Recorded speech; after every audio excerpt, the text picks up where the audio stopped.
All right. We're lined up? Yes. Good morning, everybody. And Steve, thanks for the invitation. And this is a great crowd. And so I'm pleased to be here to talk about New Jersey's Private Well Testing Act. So I can sort of get right into it.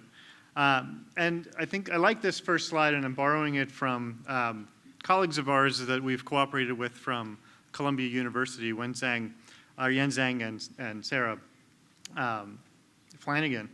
It just goes to show the connection, the connections, plural, that are needed to really get homeowners from point A, which is perhaps they have a contaminated well, or they need to test, which is what we sort of advocate over and over, right, is test, test, test. But that doesn't get us to protecting everybody. So there's all these intermediate steps, including, first testing the well, mitigating the action, enforcing or getting the homeowners to put in some type of treatment, and then hopefully that treatment is effective, and then after that point and successful maintenance of that treatment, might we have a protected suite of homeowners. But it's a heavy lift, and we've seen just even from some shorter surveys where, and I'll talk a little bit, I'll get into how our program works, but we've sampled throughout New Jersey, or the labs have sampled throughout New Jersey, several thousand wells. And we've went back to a few of those, the neighbors around some of those wells that have tested it, and just did some outreach. And so for example, this quick survey that we did, 230 neighbors of 230 residents that had arsenic. And in New Jersey, our arsenic MCL is 5, so it's half of the federal level. So we started with that basis. We looked at, we reached out to some of the neighbors surrounding some of these homes, and we're interested in, have they talked to their neighbors? Do they know that, based on their proximity to wells that have exceeded the state MCL, that maybe arsenic is also a concern in their private well? And what we found was sort of surprising. The results are, some of the brief results are on the board there, but 80% of those that we reached out to didn't even know that arsenic was a problem in their area. 7% of them had never even heard of arsenic. And then 5% answered that, maybe they knew about it, but testing is too expensive. And so how do you get over those hurdles when so many people don't even know that it's an issue? And so these are the problems that we're all facing with, right? It's not just get people to test, because then you got to go further and have them install treatment and maintain that treatment, but then also convince them that they need to test. So our testing act dates back to 2002. Our state population is about 8.9, call it 9 million people. Small state, large population, densely populated. We know New Jersey. And what that translates to is about 1.1 million people that we estimate to be on private wells. So that's the population. And a population of 1.1 million is larger than the population of some of our smaller states. So it's not an insignificant population. While it looks like only 13% of our population, it's a lot of people. And so that translates out to about 400,000 homes in the state that are on private well. So there's no federal regulations, right, governing private wells, so it's left to the states or the local municipality or the county. And so these ordinances are so important because it falls back to the locals. So before 2002, the only regulation we had was on newly constructed wells. So our act, instituted in 2002, last updated in September of 2018. So, and that was really the largest, 2018 was the largest real update, if you will, to the act since 2002. And we added a few new parameters. We expanded the reach of some of the parameters, and I'll get into a little bit of it. We're only in certain parts of the states, which we based on geology. Recognized over years of collecting data and growing information that some of those parameters really should be tested statewide. And so we did some expansion. We added 123 TCP and a few other SOCs to the list. And so it really is a living act, a living rule. And so that's really important. So any of these statewide rules or local ordinances or local testing requirements, that they be able to be living and grow with the science as it comes about. So the testing in New Jersey takes place at any real estate transaction. And so that's the important part. And so despite having 400,000, estimated private wells throughout the state, we've probably only hit about 25% of those or so in the nearly 20 years. So it's going to take a while to say that we've tested all of the homes. And likely we'll never get to test, 100%. So private homes on private well, are tested real estate transaction. Rental properties are to be tested every 5 years. So there is a requirement for rentals those. So the test right now is running about $650 to $700 per test. The cost can be shared between the buyer and the seller. It can be put on one or the other. Real estate transactions can be, negotiated in many different ways. And so this is a requirement of the closing. So it is to take place. One of the biggest criticisms that we're hearing and feedback that we're hearing when we do propose changes is the price. It is a hefty price tag, and it will likely only get more expensive. So we get the results back to the state from tests that are done by private labs, but the homeowners also get those results. And so one condition of the act is confidentiality. So the homeowners get the results, and NJDEP gets the results, and then from there, we'll do some type of messaging as part of the act, and I'll get into a little bit of how we do some of our outreach and what we've done. But ultimately, the way the act is written, it's a right-to-know act. The homeowner has the right to know, and so there's little enforcement in terms of treatment. So despite we find the home has very high arsenic levels or some type of nitrate or fecal contamination, there's nothing in the act that says treatment has to be put in place before the real estate transaction takes place.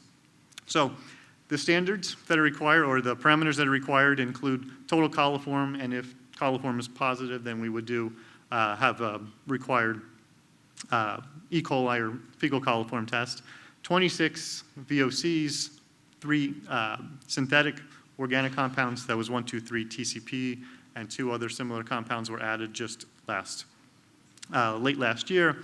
Inorganics, including arsenic, and I'll show you a lot of data around arsenic because we've spent a lot of time looking at arsenic in New Jersey. But nitrates, we require lead testing.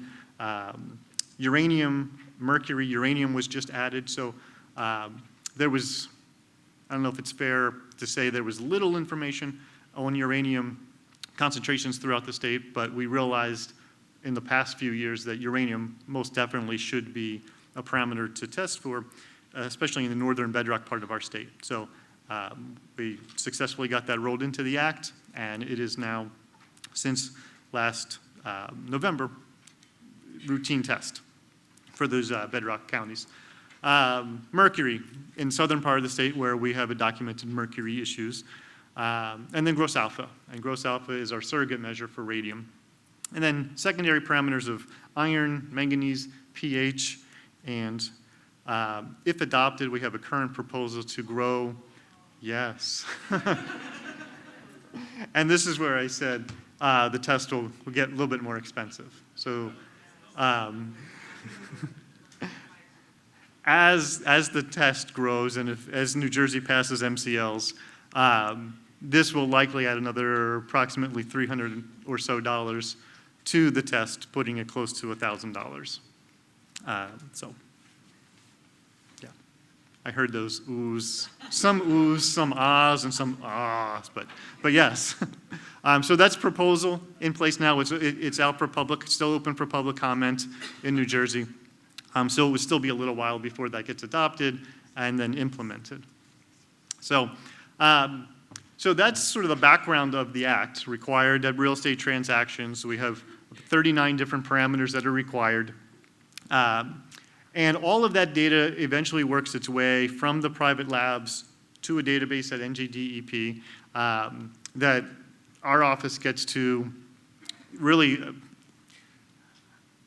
I'm told I shouldn't say gets to play with the data, but we really get to play with the data. We get to really handle the data and try and make sense out of all this data that's coming in from our 21 counties, 500 plus municipalities, all the real estate transactions throughout the year. And why does QA/QC matter? Why should we be looking at the data before we go public with any of it? Well, one, what I'm showing you on the map is XY coordinate data that is required as part of the act from the labs. And remember, this is a New Jersey Private Well Testing Act, not a Pennsylvania, not New York, not Delaware, not Maryland. And if we zoomed out further, we would see coordinates in South America. We'd see them on the other side of the world, simply because some of it's just typos, inversions. Lat becomes long, long becomes lat, and then you're in the other part of the world. So we spend a considerable amount of time going through and making sure that the XY coordinates match up to the property address. The property address matches up with the block and lot information to try and do real thorough assessments of the data. So QA/QC matters. Make sure you're looking at not just the data itself, the results, but also where the results are placed geographically. So what the data tell us. So it's one to let the homeowners know the results, right? And they get the results directly from the lab. The lab will do their best to explain the results to the homeowners, but then what we have a requirement to do is some level of public outreach. And so trying to take that data, protect the confidentiality, and turn it around back to not just homeowners, but the entire public. And so the data sort of lends itself to vulnerability maps or hotspot analyses so that we can find areas and identify areas that we would want to target outreach. And make this point of test, test, test. We always say test, test, test, but it should be test and treat and maintain. Test, treat, and maintain. So what we can look at for data throughout the years is that we have basically two blocks of contaminants, naturally occurring contaminants, including arsenic and gross alpha. And there are most frequently two contaminants that are most frequently exceed their MCLs or their standards. And so you're looking at both of those, and they're right around 10% of all of the homes that come in exceed for either gross alpha or arsenic. And these are naturally occurring contaminants. So it's not just dirty groundwater from pollution being dumped into the ground. It's in the rocks. And the homeowners really have to understand that just because they're in a pristine looking rural area that the water that's coming out of the ground is just beautiful and wonderful. In many cases it is. But there are natural hazards that are easily treatable in many cases. And then so if you compare the naturally occurring contaminants with the things like nitrate and VOCs and mercury, they're much lower percentages, which is what we would expect. And looking at the data and protecting that level of confidentiality allows us to, or requires us, to look at the data geographically in a way that breaks down the data or aggregates it into something that we can still tell a story from, translate it to homeowners and the public, and even not just the public, but even just some of senior management within the department to express the issues and why we need to funnel some of our attention to different parts of the state or for different parameters. And so what we landed on, and the next slide will sort of help get to this point, is looking at data on a county-wide level or a statewide level is useful to some, but it invokes some type of sort of political boundary assessment that stigmatizes towns or counties, right? So we went to trying to find some grid system that takes away the county boundaries, takes away a town boundary, and we landed at 2 mile by 2 mile squares. And that was, it worked well for us to keep some level of requirement within that says we want at least 10 wells to be within each one of 10 tested wells within each grid so that we can try to say something even statistical about even with the small sample size. But then sort of declutters the counties and municipal stigma. So what you're looking at are the 2 mile by 2 mile grid squares, but if we look at this is arsenic data with counties, and it's showing a percentage of wells that exceed our state standard of 5 micrograms per liter. And so if you just look at it by county, those northern counties where arsenic had been required since the beginning of the act, it doesn't give a lot of detail. It's not real fine. If we look at municipals, we start to see that there's a little bit of a focus in the southwestern side of the state, that darker blue area. And then when we look at a little bit closer at these smaller 2 mile by 2 mile grid squares, we see that it crosses town boundaries, or it's not just the entire county or the entire town that has these potential arsenic issues, but it's smaller, fine-grained areas. And so the 2 mile by 2 mile grids seem to work well for us. In our state, the size of our state, it allows us to retain enough data that we can say something within those 2 mile grid sizes, and take away any stigma that might say that a particular town or a particular county is high in arsenic. It removes that and just says, the geographic areas.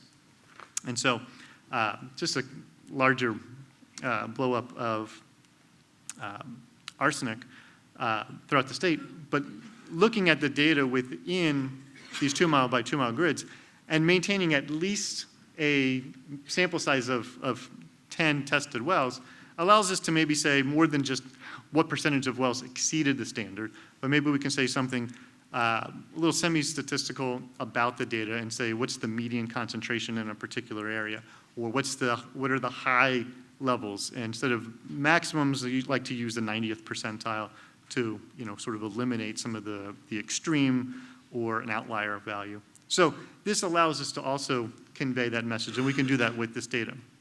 And it helps that we have over 100,000 homes that have been tested, and breadth of data that we have. And as I mentioned with the data, it allows us, geographically, it allows us to do some geospatial analysis. And what we see, we have 4 primary physiographic units in the state of New Jersey: our Valley and Ridge Province, Highlands, the Piedmont, the Coastal Plain. And if you look at the arsenic exceedances throughout the state, it pops in the certain geologic formation. And that's our Piedmont region. And so about 17% or so of the wells exceed our state standard, and about 6% of them still exceed the federal standard at 10. So it's an issue in this Piedmont area. And so what it allows us to say is we should focus our attention in the Piedmont and maybe not so much the Coastal Plain, right? Or the Valley and Ridge. And so this helps us focus our attention. And sort of the message that we like to say too in a room like this with a lot of neighbors is just because we see it in New Jersey, in our Piedmont region, doesn't mean other states won't see it in their Piedmont region. The rocks don't know the state boundary. They keep going, right? So, know the geology, know what's, where the potentials are in your geology too. So, where are we going to next? So a little bit, that's been a little bit about arsenic. We spent a lot of time working with colleagues from Columbia University and their interest in arsenic. But that doesn't, the data sort of expands itself to be able to look at any of the parameters that were on that list. And so total coliform, for example, you can see a shift or a difference between the northern part of the state and the sandy coastal plain part of the southern part of the state. And again, the color ramp is based on exceedances, percent of exceedances. In this case, it's total coliform, so hits of total coliform in those 2 mile by 2 mile grids. And you can see it's obvious that there are higher frequency of exceedances in the northern part of the state versus the southern sandy part of the state, which is a great filter. So it allows us to separate that as well. But the data also lend themselves to looking at repeat samples. So within these years, some homes have been sold multiple times. And the takeaway that we assess from this type of an analysis, the repeat sample, is total coliform, fecal. It's finicky. It depends on when you test, the time of, not so much the time of the day, but frequency after a rainstorm, seasonality, so many different things go into. So if you tested the same home once and then tested it maybe 2 or 3 years later, there's a chance that you're going to get coliforms. You keep testing it, the chances keep increasing the more you test that you're going to have hits for coliforms. So we have published some, a couple papers, basically 4 papers on coliform data throughout New Jersey based on Private Well Testing Act. And that the last one is really telling, and it is that the more you test these individual wells, the more likely you are going to be to find coliform, and that it's contingent on things like time since the last rainstorm, the seasonality, and the surrounding landscape, and so on. So one test for coliform is probably not the best, so that's our requirement under Private Well Testing Act, but I think most of us will say from a public health standpoint, it should be tested yearly, right? Or so. So would still want to push that. And this, for us, just reinforces that you can't just test once for something like fecal or total coliform that's so transient. Iron, I don't throw both of these up at the same time. Iron and manganese, again, it goes back to the geology. And these 2 parameters are often found coincident with each other.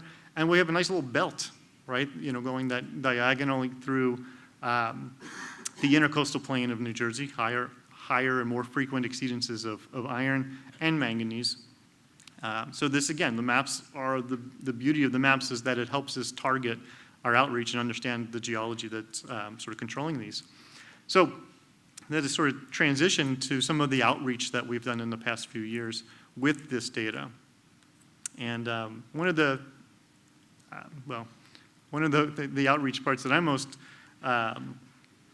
enjoy doing is putting together all this data and making it available online as online interactive story maps that are easily accessible to the public. So our opening page is what you're seeing, or the landing page, which gives a little bit of background on the Private Well Testing Act, some links back to our program and where you can get more information, but then allows a user to, and this is just one screenshot, to type in an address. There's a search bar. You can type in your address. You can type in the municipality name, and it'll take you to the the location that you put in. And you could click on any one of those boxes, and you'll see the drop down, and it shows you the percent of wells that exceed each one of the required testing parameters in that 2 mile by 2 mile grid. We had the request to also map it by county and municipality, so there's tabs up at the top there for that as well if you're interested in seeing by county or by town. And we do have a lot of people that like to look at it that way. I prefer to look at it by the grid, and I like to take away that stigma, if you will. And so this is just listing all of them, all of the parameters within the orange blocks. But if you went across the top, if you can see the darker gray boxes, you can have an individual map for each of the parameters. And so that's useful for communicating results as well. Thanks. We've worked again with some of our colleagues at Columbia to develop this new arsenic awareness website. It's a lot of frequently asked questions. And I think what's the biggest update and change that we had to it, or growth in it, I think is really important. We've added frequently asked questions for healthcare providers. So not just homeowners or the public, but also frequently asked questions to healthcare providers and retaining those for private well owners. There's a list of testing options, labs, some guidance. So it's a great resource. It's tailored to New Jersey, but I'm sure there's a lot of information there that specifically for arsenic, that if other states have known problems in arsenic, could probably borrow a lot of this information too, or reach out to us, and we're happy to share with you. And so just a quick snapshot of some of those. We have a private well consortium. We have a grant from CDC to the New Jersey Department of Health and the New Jersey Department of Environmental Protection. So Jesse Gleason is here from our Department of Health. And one of the outcomes from this grant, just one of them, has been this private well consortium, which we just convened recently. Mark and InTouch from RCAP were present and gave great presentations on their programs and their resources to the state. So that was great to see. And it's a great, I think it's one of the only times, I don't know, Steve, maybe shake your head, where we actually get all of these, we get academics, we get well drillers, we get labs, so many diverse groups of people into one room to talk about private wells. We invite the realtors, but they never come. So that's been a great outcome. I think, you know, and here's another outcome from this CDC grant. Working with one of our counties, that darker bluish, greenish area in western part of North Jersey, that's Hunterdon County. And they've got a centralized healthcare system where we reached out to them. We know they have high arsenic in that area. So we reached out to the healthcare providers in that area and trying to target homes with young children and pregnant women to let them know and do some outreach for free testing. And this has been very successful in getting outreach to, you know, through the health portal, basically like email blasts to people to let them know that this program is going on and that we've got free testing available to them. And I think one of the greatest outcomes, okay, gotcha. Okay, so one of the greatest outcomes I see from this is the addition of, where do I have it? Do I have it on the, yeah. Here's some of the data from the outreach, but getting the doctors to actually add questions onto their screening sheet when they see patients that asks them, where do you get your water from? Are you on public water, or are you on private well water? And then I think from that, you have a whole slew of you know, exposure routes and options. And so doctors are now, at least in that area, are thinking about where does my patient's water come from? And what are their potential exposures from a particular water? So I think that's been a great takeaway from that outreach. Get to the kids.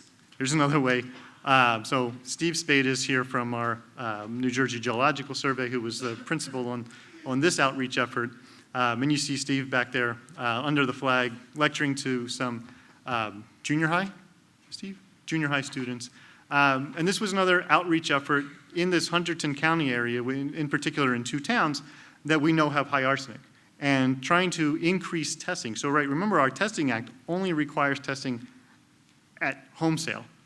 Kids are living in these homes for years, you know, adults are in the homes for years. So how do you reach those kids? Well, you go to the school and you tell them, you give them a bottle, so like this, with some instructions, and you tell them, go home, it's homework, fill up the bottle, and if you don't bring it back in, it's gonna go on your permanent record. And they rush home and they fill it up, and they answer a couple of questions that are on there. And you know, they really feel like they're participating. But if you really want to target homes with children, this is one great way to do it. And so quickly, some of the results, gotcha. 385 wells tested in a very short period of time. And through our grant, we were able to cover the cost of these analyses.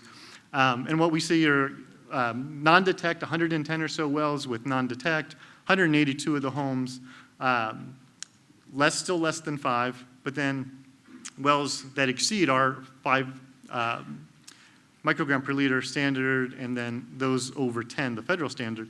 And what's shocking is that there were still 50 homes that self-identified as having treatment for arsenic. So they were aware of the arsenic issue, put treatment on, but still 11 or 22% of those homes still failed at the tap for arsenic, at least at our 5 microgram per liter standard. So again, it goes back to this point that we need to remind people that testing is great, treatment is one thing, and then maintenance of that treatment is also so important. And one last outreach effort that we had is really recent, which was in Pittsgrove Township, southern part of New Jersey, where we did outreach for, gosh, I'm drawing a blank, gross alpha, nitrate, and total coliform. And so gross alpha, primarily radium in the southern part of the state, total coliform, and nitrate. It's a very rich agricultural area. It's part of our garden basket of the Garden State. So free tests to 100 homeowners that wanted to participate in the testing event. And so what it looks like, the results wound up looking something like this. And so all the homeowners received detailed results of their tests.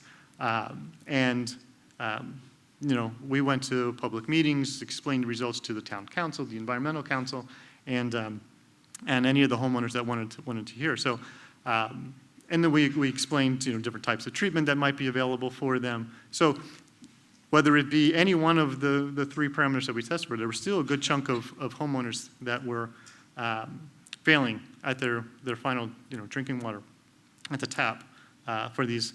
And then one thing we'll mention lastly is there help through the state to help these for the homeowners to help them pay for treatment? And New Jersey does have a program where there's no interest loans up to $10,000 that basically goes on as a second mortgage onto the home, but it does afford them an affordable approach to installing treatment and getting some help if they need it. So I will flip to final slide there. There's some contact. Happy to, do I have a time? No. I don't, So, but I'll be here. so here's the deal. So Slido works really well. And one thing I forgot to mention, during the talks, like today during next talk, if you look at your Slido thing, you'll see there's 10 questions on there already. And if it's a question you were going to ask, you can click the little thumbs up button, and it'll move that question to the top if it's got the most likes, if you will. So there are 10 questions here, which obviously we can't get to. So I'm only going to do the first one and let him answer that, and that is, rentals are required to test every 5 years. How do you enforce that? Yikes. Yikes. So the act itself has no teeth for enforcement. Wish it did, but it doesn't. So that's where that stands. There is no enforcement. So we're sure that there are rental properties that aren't being tested every 5 years. I'm pretty confident that there are even real estate transactions that get through that don't do the required testing. If I'm selling to you and you and I agree that we're doing a cash sale and, we can bypass that, I'm sure it happens. So for everyone, including Nick, that's speaking at this conference, He's very strict. we're going to keep track of all these questions, and we're going to give all the speakers homework afterward and ask you to answer those, and we'll put them on our website and make that available to everybody, because there's a lot of good questions here I'd like to answer to myself. One of them I asked, and that we're not getting to. So thanks, Nick. All right. Thanks, everybody.